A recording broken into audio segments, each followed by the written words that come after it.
శ్రీమాత్రే నమః. సద్గురు జ్యోతిషాలయం నుండి 2026 జూన్ నెల ద్వాదశ రాశులకి గోచార గ్రహస్థితులు ఎలా ఉన్నాయి అనేది మనం తెలుసుకోబోతున్నాం. జాతకం అంటే ప్రతి ఒక్కరికి ఒక క్యూరియాసిటీ.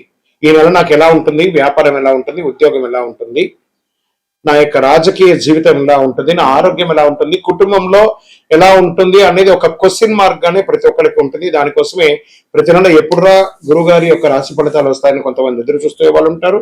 మిగతా ఛానల్స్ కూడా చూసే వాళ్ళు కూడా ఉంటారు. మా ఛానల్ చూస్తూ మా యొక్క టాపిక్స్ అన్ని చూసే ప్రేక్షక మిత్రులారా, మీకు శుభాకాంక్షలు. మా కార్యక్రమాలన్నీ నచ్చిందంటే ఒక్కసారి ఒక లైక్, ఒక షేర్, ఒక సబ్స్క్రిప్షన్, ఇది మాకు కావాల్సినటువంటి మీ తరపు నుంచి ఒక చిన్న రిక్వెస్ట్ మాత్రమే. ఇది ప్రతి ఒక్కరు కూడా జాతకం తెలుసుకోవాలనుకున్న వాళ్ళు 21 వయసు లోపు ఉన్న వాళ్ళు తెలుసుకోకండి. 60 వయసు పైపడ్డ వాళ్ళందరూ కూడా మీరు సాక్షాత్ దైవ సమానులే. మీరు 60 తెలుగు సంవత్సరాలు చూస్తుంటారు కాబట్టి జాతకం పడుతున్న వర్షానికి ఒక గొడుగు మాత్రమే కానీ జాతకం జీవితం కాదు.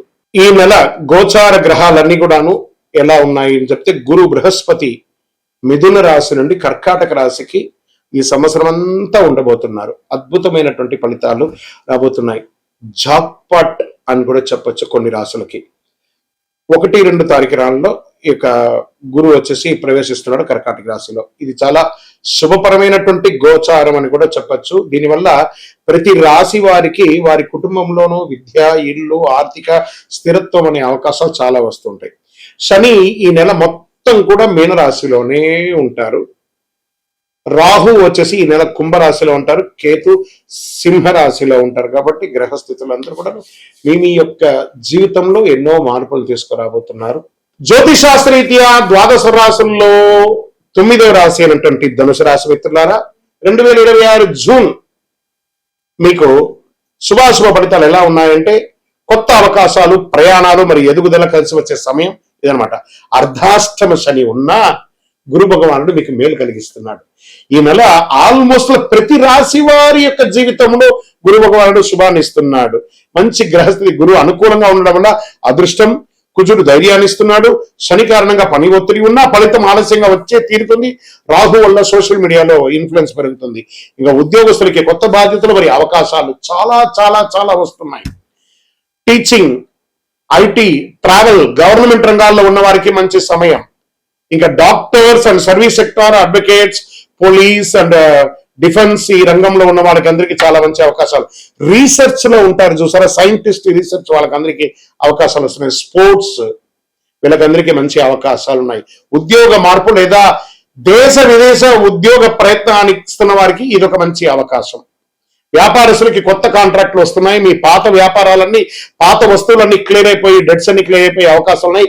భాగస్వామి వ్యాపారాలతో కాస్త జాగ్రత్తగా ఉండండి. ఆర్థిక పరంగా ఆదాయం పెరిగే అవకాశాలు ఉన్నాయి, ఖర్చులు కూడా పెరిగే అవకాశాలు ఉన్నాయి. ప్రయాణాలు మరియు కుటుంబ అవసరాలపై ఖర్చులు పెరుగుతాయి. ప్రయాణం చేసేటప్పుడు మీ యొక్క విలువైనటువంటి వస్తువులను, డాక్యుమెంట్స్ ని చాలా జాగ్రత్తగా ఉంచండి. కొత్త ఇన్వెస్ట్మెంట్ కి ముందు జాగ్రత్తగా ఆలోచించి 1కి 4 సార్లు ఆలోచించి పెట్టుబడి పెట్టండి. పాత బాకీలు తగ్గించే అవకాశాలు ఎక్కువ ఉన్నాయి. మీకు ఒక పెద్ద శత్రువు ఉన్నాడు, నోరు. ఈ నోటును ఇలా సూదేసి గుచ్చేసుకోండి. బాగా సమయం బాగున్నప్పుడు దాన్ని ఎంజాయ్ చేయడమే మంచిది. ఇంకా విద్యార్థులకి వచ్చేటప్పటికి విదేశీయ చదువు లేదా ఉద్యోగానికి మంచి అవకాశాలు ఉన్నాయి. వీసా ఇంటర్వ్యూలో సానుకూలత వచ్చే అవకాశాలు ఉన్నాయి. హయ్యర్ స్టడీస్ మరియు కాంపిటేటివ్ ఎగ్జామ్స్ అనుకూలంగా ఉన్నాయి. కుటుంబ సభ్యుల మధ్య, భార్యాభర్తల మధ్య సఖ్యత కాస్త లోపం అవుతుంది. కూర్చొని మాట్లాడి పరిష్కరించుకోండి. ఎవరైనా వివాహం చేసుకోవాలనుకున్న వాళ్ళకి పెళ్లి ప్రయత్నాలు చేయండి. శ్రావణ మాసం, కార్తీక మాసం కలిసి వస్తుంది. రియల్ ఎస్టేట్, భూమి, ఇల్లు, కమర్షియల్ ప్రాపర్టీ లాభ సూచనలు ఉన్నాయి. మీ యొక్క లోన్ కోసం, ఆ యొక్క రిజిస్ట్రేషన్ చేసుకోవాలి, లోన్ కోసం ప్రయత్నం చేసిన వాళ్ళకి అన్ని కూడా క్లియర్ అయిపోతుంది. కొత్త కస్టమర్లు కనిపిస్తారు. చక్కటి అవకాశాలు బాగా ఉన్నాయి. రియల్ ఎస్టేట్ లో కన్స్ట్రక్షన్ మందకోడిగా ఉన్నవన్నీ కూడా కాస్త ట్రాక్ లో పడే అవకాశాలు బాగా ఉన్నాయి బిల్డర్స్ అందరికీ కూడాను. ఇంకా సినిమా రంగంలో వారికి, motivational speaking, social media, YouTubes లో ఉన్న వాళ్ళకి మంచి గుర్తింపు వచ్చే అవకాశాలు ఉన్నాయి. కొత్త ఆఫర్లు మరియు పబ్లిసిటీ వచ్చే అవకాశాలు ఉన్నాయి. మీ మాట వల్ల అభిమానులు పెరిగే అవకాశాలు ఉన్నాయి. ఇంకా కోర్టు వ్యవహారాలు నెమ్మదిగా మీకు అనుకూలంగా వచ్చే అవకాశాలు బాగా ఉన్నాయి. డాక్యుమెంటేషన్ విషయంలో జాగ్రత్త పడండి. పెద్దల సలహా తీసుకోండి. మరియు షేర్ మార్కెట్ స్పెక్యులేషన్ లో మిశ్రమ ఫలితాలు ఉన్నాయి. ఆరోగ్యపరంగా అలసట, కాళ్ళ నొప్పులు, నిద్రలేమి సమస్యలు, ప్రయాణాల్లో కొంచెం ఇబ్బంది, ఇంకా జీర్ణ ప్రక్రియ లేదా మీ యొక్క మర్మస్థానాల దగ్గర కాస్త ఇబ్బంది, మంటలు అలాంటివి వచ్చే అవకాశం ఉంటాయి. ఒక డాక్టర్ని, ప్రొఫెషనల్ డాక్టర్ని సంప్రదించండి. మరియు అదృష్టమైనటువంటి రంగు పసుపు మరియు ఆరెంజ్ అండ్ బ్లూ కలర్ కూడా మీకు కలిసి వస్తుంది. అదృష్ట సంఖ్య 3 మరియు 9. అదృష్ట తేదీలు ఈ నెల 3, 12, 21, 30. అదృష్ట దిక్కులు ఈ నెల ఈశాన్యం అని కూడా చెప్పచ్చు.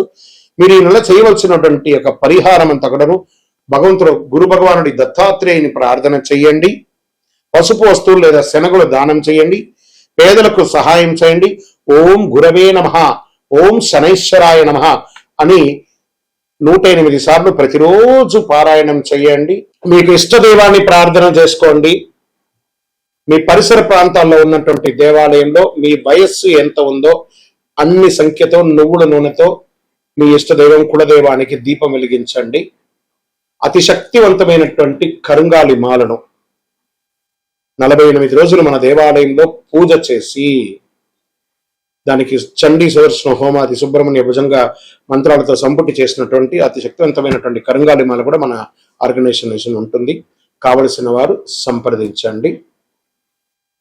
మీ యొక్క వ్యక్తిగత జాతకం తెలుసుకోవాలంటే మీ పరిసర ప్రాంతాల్లో ఉన్నటువంటి గురువుని సంప్రదించండి. లేదా మా దగ్గర తెలుసుకోవాలనుకుంటే మీ పేరు, date of birth, time of birth, place of birth WhatsApp చేయండి. విజయోస్తు. శ్రీమాత్రే నమః. సద్గురు జ్యోతిషాలయం నుండి ఒక శుభవార్త. మనం పుట్టినరోజు అంటే ఒక పండగలాగా చేసుకుంటాం కదా, ఏదైనా పండగ వస్తే పండగ చేసుకుంటాం కదా, అలాగే ఈ నెల జూన్ 2వ తారీఖున గురు భగవానుడు మారుతున్నాడు మిథున రాశి నుంచి కర్కాటక రాశికి. ఆ కర్కాటక రాశిలో ఒక సంవత్సర కాలం ఉంటాడు. ద్వాదశ రాశుల్లో ఉన్నటువంటి 12 రాశులకి కూడా యోగాన్ని కలిగించబోయే ఒక అద్భుతమైనటువంటి పండగ రోజు జూన్ 2. ఇందులో ప్రత్యేకించి మేషరాశికి ఏళ్నాడు శని, సింహరాశికి అష్టమ శని, ధనుసు రాశికి అర్ధాష్టమ శని, కుంభరాశికి ఏళ్నాడు శని, మీనరాశికి జన్మ శని. ఇంతమందికి ఉన్నారు కదా.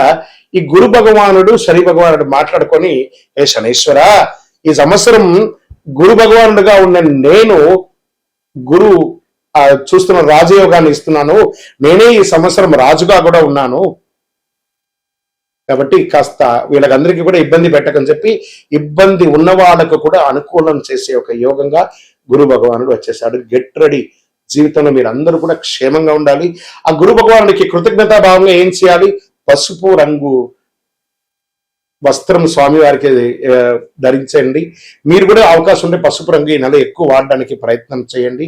శనగలు ఉంటాయి చూసారా, సుండల శనగలు, దాన్ని నానబెట్టి ఒక 108 మాలగా గుచ్చి దక్షిణామూర్తికి కానీ గురు భగవానుడికి కానీ ఏదైనా దత్తాత్రేయుడు కానీ ఇలాంటి చోటుకి వెళ్ళి మాలగా వేసి దర్శనం చేసుకోండి. గురవే సర్వలోకానాం విసజే భవరోగినాం నిదే సర్వ విద్యానాం దక్షిణామూర్తి నమః అని చెప్పి ఆ గురు భగవానుని ప్రార్థన చేయండి.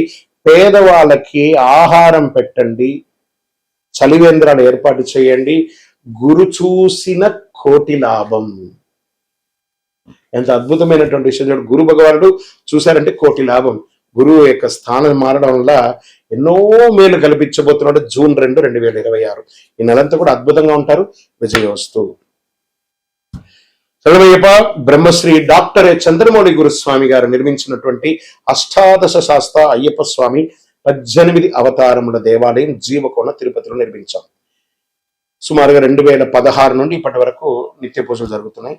మన దేవాలయంలో ధూప దీప నైవేద్యం అనే ఒక పూజా కాన్సెప్ట్ ని ప్రారంభించారు. ఎందుకంటే ఈరోజు రేపట్లో ఒక దేవాలయం నిత్య పూజలు కానీ, అన్నదాన కార్యక్రమాలు కానీ, సేవా కార్యక్రమాలు చేయాలంటే బిగ్ ఛాలెంజ్ అనమాట. దాన్ని దృష్టిలో పెట్టుకొని పూజ్య గురువులు బ్రహ్మశ్రీ డాక్టర్ చంద్రమౌళి గురుస్వామి గారు భక్తుల గోత్రనామావళితో ప్రతినిత్యం పూజ. మీరు దేవాలయానికి వచ్చినా రాకపోయినా మీ గోత్రనామాలతో మన దేవాలయంలో పూజ జరుగుతుంది.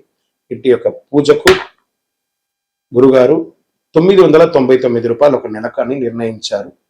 అవకాశం ఉన్నవాళ్ళు మీ పేరు, గోత్రం, భార్య పేరు, పిల్లల పేరు రాసి పంపారనుకోండి. మీ గోత్రనామాలతో ప్రతినిత్యం ఆ 18 అవతారం దేవాలయంలో పూజ చేసి స్వామివారి యొక్క జన్మ నక్షత్రమైనటువంటి ఉత్తరా నక్షత్రం రోజు గణపతి హోమం కూడా మీ పేరు మీద చేసి స్వామివారి అభిషేక భస్మ ప్రసాదాన్ని ప్రతి నెల మీకు ఇంటికి పోస్ట్ ద్వారా పంపడం జరుగుతుంది. అవకాశం ఉన్నవాడు ఈ యొక్క మంచి సదుద్దేశంతో తయారు చేస్తున్నటువంటి ఈ యొక్క సేవా కార్యక్రమంలో ధూపదీప నైవేద్య పూజలో పాల్గొనండి. స్వామి శరణమయ్యప్ప. ఈ యొక్క నెంబర్ అంతా కూడా మీకు డిస్ప్లేలో వేస్తాను. శరణమయ్యప్ప. దేవుడు మనకు జీవితంలో పరీక్షలు ఎందుకు పెడుతున్నారని ఒక ప్రశ్న అడుగుతున్నారు. దేవుడు మనకు పరీక్షలు పెట్టడం మనకు ఆయనకేం పని లేదండి. మిమ్మల్ని ఎంచుకొని మీకు పరీక్షలు పెట్టడం అనేది కాదు. మనం ఎంచుకున్నటువంటి దారి, ఆ దారిలో మనం పుట్టినప్పటి నుంచి మరణించేంత వరకు నీ యొక్క రాత ఇది అని చెప్పి రాసి పంపించేస్తాడు. అర్థమైందా? ప్రతి ఒక్కరికి కూడాను ఈ యొక్క తల్లిదండ్రులకి పిల్లవాడు గాను, ఒక భార్యకు ఒక భర్తకు భర్త భార్య గాను, భార్యకు భర్త గాను, పిల్లలు గాను, అత్తమామలు గాను, ఫ్రెండ్స్ గాను, ఉద్యోగం గాను, వృత్తి గాను నిర్ణయించబడింది మరణం వరకు. మరి ఇందులో వచ్చే పరీక్షలు అంటారు చూసారా, భగవంతుడు దీన్ని కొంచెం ఫర్నిష్ గా చెప్పుకుంటే చెరిష్ ద గిఫ్టర్, అబ్యూస్ ద గిఫ్టర్ అని అంటారు అనమాట. భగవంతుడు మనకు ఒక అద్భుతమైనటువంటి గిఫ్ట్, ఈ శరీరాన్ని ఇచ్చాడు. దేహో దేవాలయ భక్తి అని చెప్పేసి ఒక జీవితాన్ని, మానవ జన్మనిచ్చాడు. ఇందులో మనం చక్కగా పరోపకారార్థి ఇదం శరీరం అనుకుంటూ మనం చేయాల్సిన కార్యక్రమాలు చేసుకుంటూ ఇతరులను చేసుకుంటూ పోతే అన్ని రకాలుగా ఉంటుంది. ఎప్పుడైతే మనలో స్వార్థం అది వస్తుందో, ఆశ అవన్నీ పెరుగుతుందో, అప్పుడు దారి తప్పుతూ ఉంటాం. ఆ దారి తప్పినప్పుడు అవసరాలు పెరుగుతాయి. ఆ అవసరాలకు తగ్గట్టుగా అవకాశాలు ఉండదు. దానికి అప్పులు చేయడము, లేకపోతే ఇతరులను ఏమార్చడము, సమాజంలో ఇబ్బంది పెట్టడము. దాన్ని మనం ఏం చేస్తాం? భగవంతుడు నాకే ఇన్ని కష్టాలు ఇస్తావా అని భగవంతుడిని బ్లేమ్ చేయడం. ఆయనకి ఏమైనా పనే? మీరు పుట్టినప్పటి నుంచి మీరు మరణించేంత వరకు ఒక్క క్షణం కూడా ఆగకుండా గుండె కొట్టుకుంటూ ఉంటుంది. అప్పుడు మీకు పరీక్ష పెడుతున్నాడా భగవంతుడు? అనుగ్రహం ఇస్తున్నాడా? మనమైనా ఒక్కొక్కసారి శ్రద్ధగా ఉండం. అలా పడుకుంటా, ఇలా లేస్తాం. మీరు పడుకున్నా, లేసినా, తిన్నా, ఏమేమి వేషాలు వేసినా వాటన్నిటినీ సగిస్తూ భావిస్తూ మీ హృదయంలో lub dub lub dub lub dub lub డబ్ను కొట్టుకుంటూ ఆ ప్రాణవాయుని ఇచ్చే భగవంతుడికి కృతజ్ఞత చెప్పండి. కానీ భగవంతుడు ఇబ్బంది పెట్టాడు, భగవంతుడు అనుగ్రహప్రదాయుడు. మీ ఆశలు, మీ అలవాట్లను అదుపులో పెట్టుకుంటే జీవితం అంతా సుఖ సంతోషాలతో ఉంటారు. విజయోస్తు.